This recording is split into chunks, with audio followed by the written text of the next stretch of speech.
अस्सलाम वालेकुम रहमतुल्लाहि व बरकातहू। मुनीर बुलेदी यूट्यूब चैनल में खुशामदीद। मैं हूं आपका अपना मेज़बान मुनीर अहमद बुलेदी।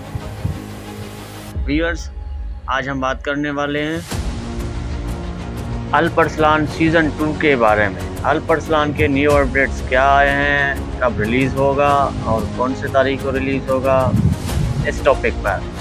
तो अल्परसलान के फॉलोअर्स और चाहने वाले आप लोगों के लिए एक बड़ी खुशखबरी आया है, क्योंकि अमेरिकनों ने अल्परसलान के सीज़न 2 का डेट का जो है वो जारी कर दिया है और अल्परसलान जो है 8 नवंबर को रिलीज़ कर दिया जाएगा। मतलब पहला किस्त जो है वो आपको 8 नवंबर को देखने को मिलेगा।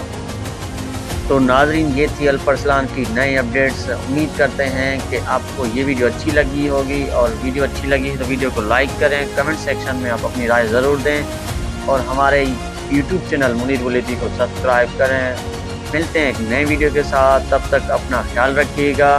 अल्लाह हाफ़िज़।